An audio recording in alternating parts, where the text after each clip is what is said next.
উত্তরের জেলা নওগাঁ, চারদিকে সোনালী রঙের আমন ধান, মাঠে মাঠে ধান কাটা ও মাড়াইয়ে ব্যস্ত কৃষক। তবে নতুন ফসল ঘরে তোলার সময় অকাল বৃষ্টিতে কৃষকের মুখ মলিন। মহাদেবপুর উপজেলার হোসেনপুর গ্রামের কৃষক ফেরদৌস আলম ৩ বিঘা জমিতে স্বর্ণা ৫ জাতের আমন চাষ করেছিলেন, কিন্তু বৃষ্টিতে ১০ কাঠা জমির ধান নষ্ট হয়ে তিনি অন্তত ১২,০০০ টাকার ক্ষতির মুখে পড়েছেন। গত বছর ফসলে মারাই খরচ ছিল ১২,০০০ টাকার মতো, এবারে তা প্রায় ১৫,০০০ টাকা খরচ আসছে। একই অবস্থা অন্য কৃষকদেরও।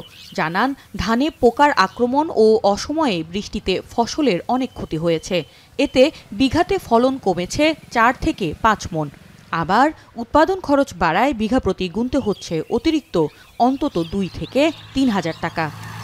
এবার অবস্থা খুবই খারাপ, মানে পোকামাকড় বেশি, গত বছর চেয়ে লস হয়ে যাবে। বৃষ্টিতে ক্ষতি আসছে, ধানগুলো সব মাটিতে পড়ে গেছে এবং এতে অনেক ক্ষতি আসছে এবং ফলন অনেক কম আসছে। ধান করতেছে সার ফসফেট বা অন্যান্য খরচ করা আছে ২০, ধান করে ধানের লাভ তো দূরের কথা ভাই, অনেক লস হয়ে যাবে ধান।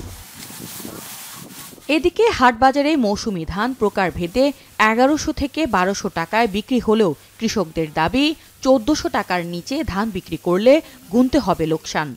আমাদের ১৪০০ টাকা মন থাকলে আমাদের পোষাবে, আমাদের খরচ এখন বেশি হয়ে গেছে, ধান বৃষ্টির পানিতে পড়ে গেছে, যাতে ফলন কমে গেছে। পোকামাকড় এবার অতিরিক্ত আক্রমণ করছিল, প্রায় ৪ বার ওষুধ দিতে হয়েছে। আমাদের প্রতিবারের চাইতে এবার অতিরিক্ত ৫০০ টাকা মতো বেশি খরচ হয়েছে। জেলায় এবার ১,৯৬,০০০ হেক্টর জমিতে আমনের আবাদ হয়েছে। তবে মৌসুমের শেষ বৃষ্টিতে অন্তত ২,৮৬১ হেক্টর জমির আবাদ নষ্ট হয়। আমাদের টার্গেট ছিল 3.4 টন পার হেক্টর। তো আমাদের এখন যে ক্রপ কাটিং হচ্ছে, আমরা দেখছি যে 3.35 পর্যন্ত আমরা ফলন পেয়েছি, গড় ফলন। আমাদের বাকি ধান যখন কর্তন হবে, আমরা আমাদের কাঙ্ক্ষিত লক্ষ্যমাত্রা অর্জন করতে সক্ষম হব। অকাল বৃষ্টির কারণে লক্ষ্যমাত্রা ৯,৮৫,০০০ টন থেকে অন্তত ১০,০০০ টন ধান কম উৎপাদন হবে বলে শঙ্কা চাষিদের। এখন নওগাঁ।